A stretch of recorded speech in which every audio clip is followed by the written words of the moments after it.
at Liverpool, painstakingly finding its way through the dock gates into the enclosed basin. It has to do this because the tidal range at Liverpool is 8 meters or more, and enclosed docks are needed if ships are to be handled at any time of the day.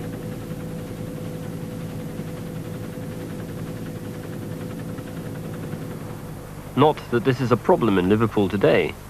Very few vessels now use the port, and the great docks, built over a period of more than 100 years, stand virtually idle.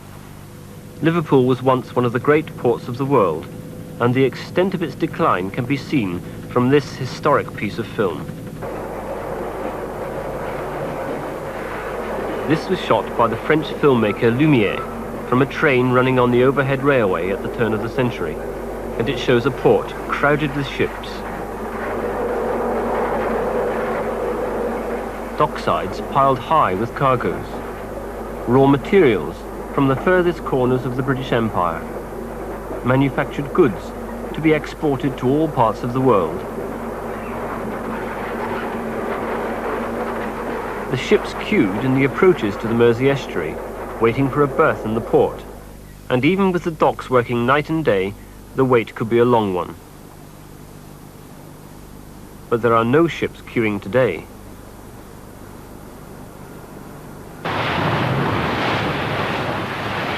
This is where the ships queue today, not in the Mersey, not in the United Kingdom, in Rotterdam, at the mouth of the River Rhine. Rotterdam is the largest port in the world. It handles something like 250 million tons of cargo each year, more than 10 times as much as all the ports of the Mersey combined. It is a modern port. Most of it has been built or rebuilt since the Second World War, and the most modern aids to navigation are used. This radar is scanning part of the new waterway, dug in 1872 to link Rotterdam to the North Sea, and still the main channel for the port. Ships are continually moving along the channel from the docks.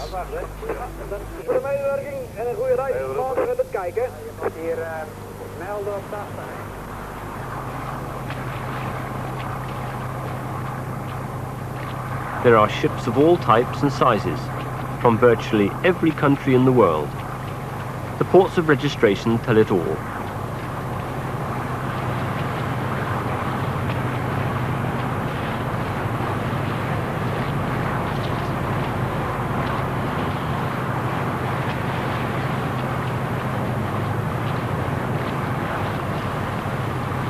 Why has Rotterdam become so important?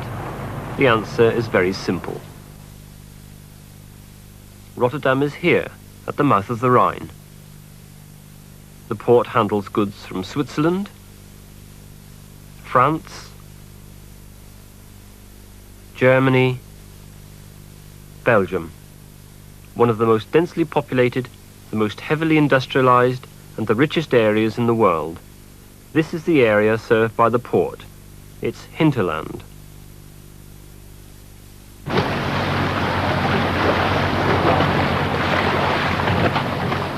And routes converge on the port from all parts of the hinterland. The Rhine itself is still the largest single carrier, and the main channels are crowded with barges. Barges which may have travelled more than 1,000 kilometers from the heart of Europe, carrying bulk cargoes which will be transshipped in the port of Rotterdam.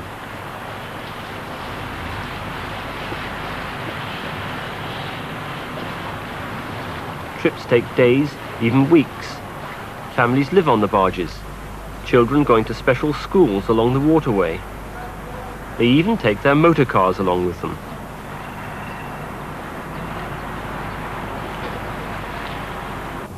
On land, goods are still carried to and from the port by rail, and they are handled in marshalling yards behind the docks.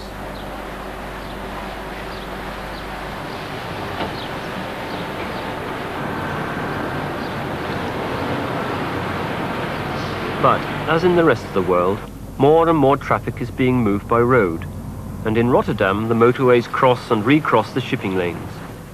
Congestion is enormous. The bridges are either built high enough to allow large ships through,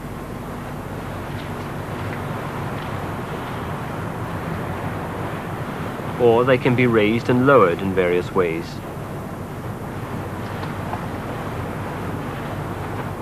Where this is impossible, the roads disappear into tunnels, which pass onto the port itself. The goods must be moved at all costs, and this is not easy in a country as densely populated as the Netherlands. All of this activity, all of this support is necessary to keep the port moving. For Rotterdam is very big. Its docks stretch in an almost unbroken line along the new waterway from the city centre to the North Sea, a distance of not far off 40 kilometres, from the old port of Rotterdam to the new port of Europort.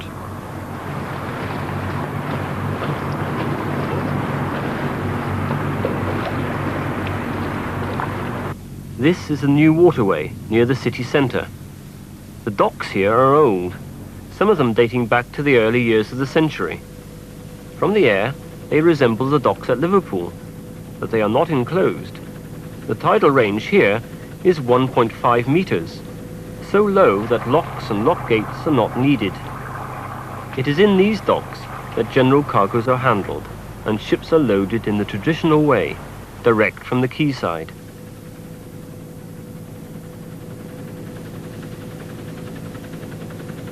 Move a little way downstream and the picture is very different. This is one of Rotterdam's container terminals. There are others all along the channel to Europort, and it represents the modern face of port activity. Cargoes are loaded into containers away from the port and in depots scattered throughout Europe. They are brought to the port by rail and road, and once there, the loading is very quick and very efficient. Technology like this cuts down the amount of time a ship spends in port, and this is very important since time in port is wasted time, and it costs money.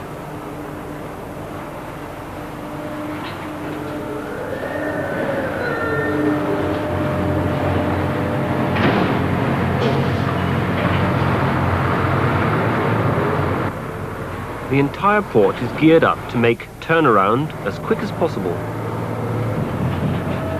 The containers hold all sorts of cargo, handily stored in these big standardized boxes.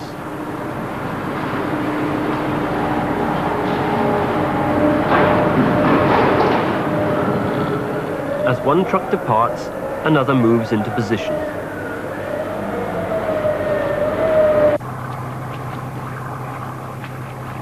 As well as container handling, other modern techniques are employed. Those tiny coloured objects are actually many hundreds of new motor cars. They've been unloaded from a ro-ro, a roll-on, roll-off ship, like a giant car ferry.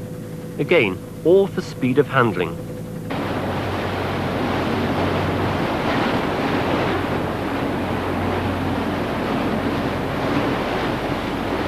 If we go further downstream, we find other specialist handling facilities.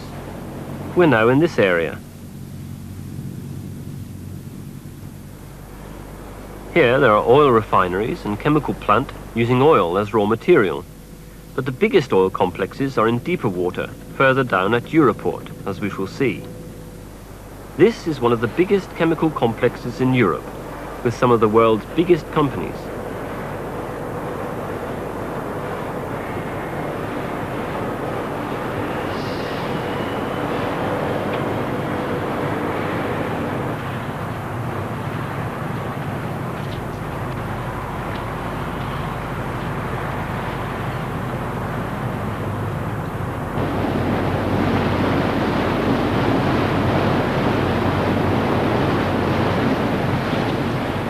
And, as well as oil, other bulk chemicals, both liquid and solid, each with its own specialized handling facilities.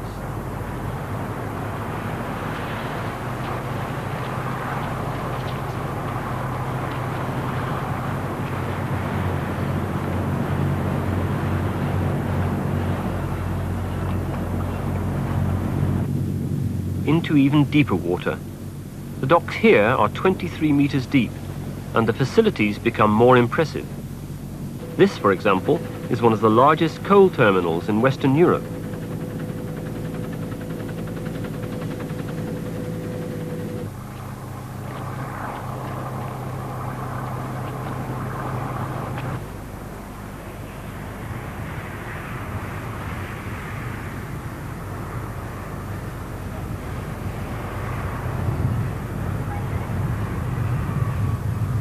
the ship moves off against a background of mountains of coal. At terminals like this, dry bulk cargoes can be loaded and unloaded. And from these quays, transshipment to barges and trains is easy, and distribution along the Rhine can begin. This is iron ore.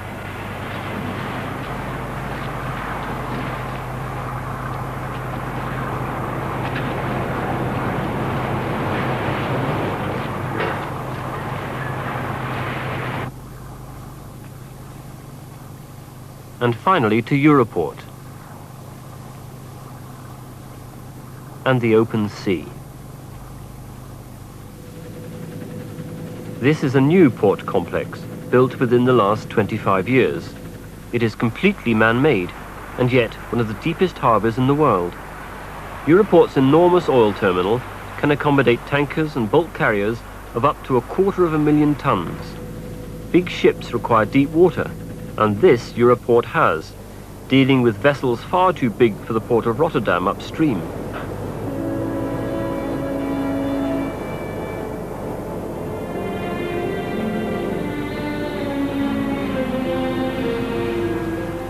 And distant though this is from the old port centre, the barges still chug along the channels, fetching and carrying goods to and from the whole of Europe.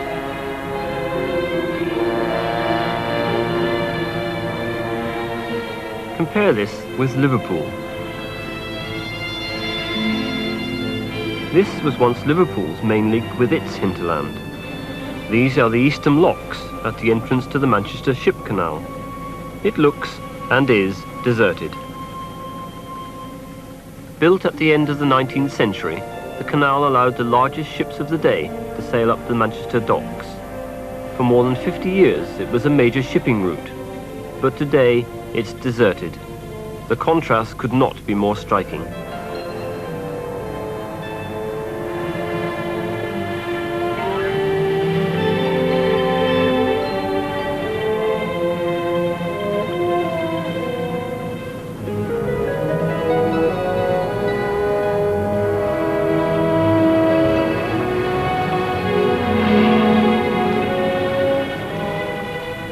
The bridges, high-level and swing bridges, once engineering wonders, are now industrial relics.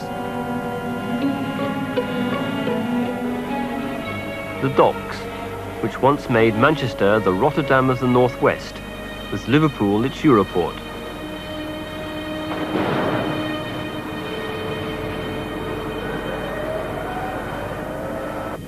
Now they're deserted.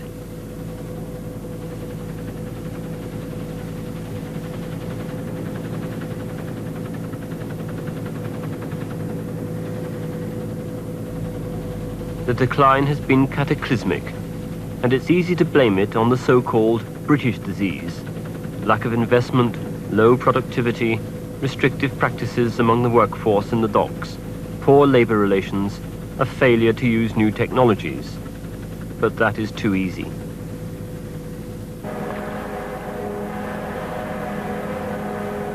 This is the biggest container ship in the world, and it is docking at Liverpool.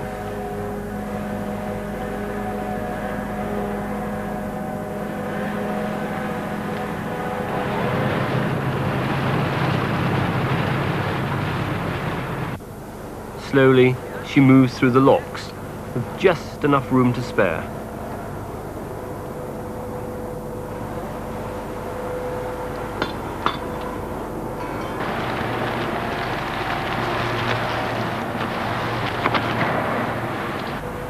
A container terminal has been built here, large enough to handle such a vessel. The ship is here. It is the cargo which is lacking. These are luxury cars for the American market.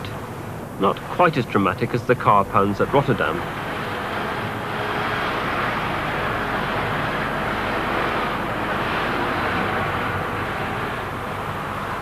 There is not quite the sense of urgency and bustle that we saw in Rotterdam and Europort. Plenty of time to get this cargo aboard.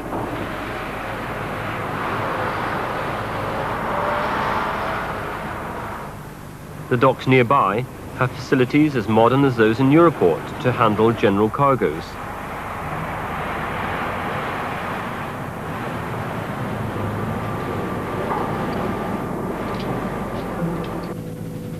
there's a bulk carrier.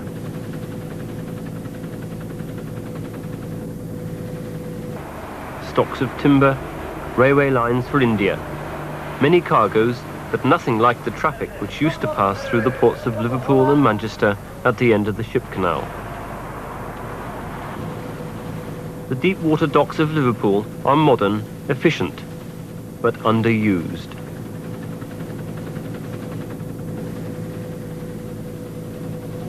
There are important new developments. This oil terminal, which was run down when deep water anchorages were built off the coast of Wales, is about to be redeveloped, because the Welsh terminal is being abandoned. Things have come full circle.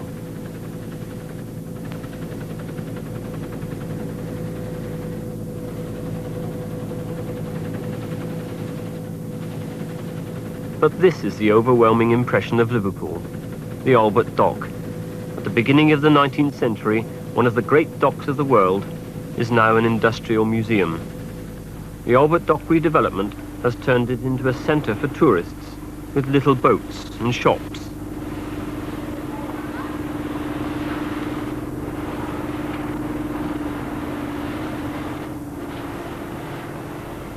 The wonderful 19th century architecture has been lovingly preserved.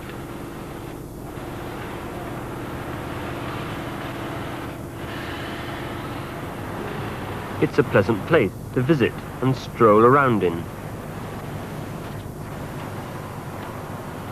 There's windsurfing on the water.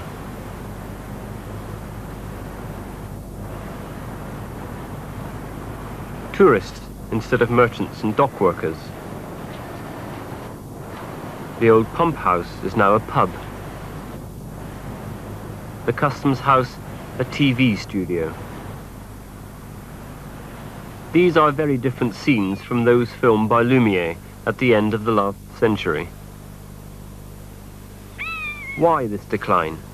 Why these changes? They are not of Liverpool's own making. The facts are that Liverpool's hinterland is no longer the industrial workshop of the world. Its traditional trade routes are no longer the great trade routes of the world. It faces the wrong way. It is a port fighting against the tide of history, and that is a fight which is not easy to win.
Welcome, you're watching Channel 4 at the start of this Wednesday afternoon.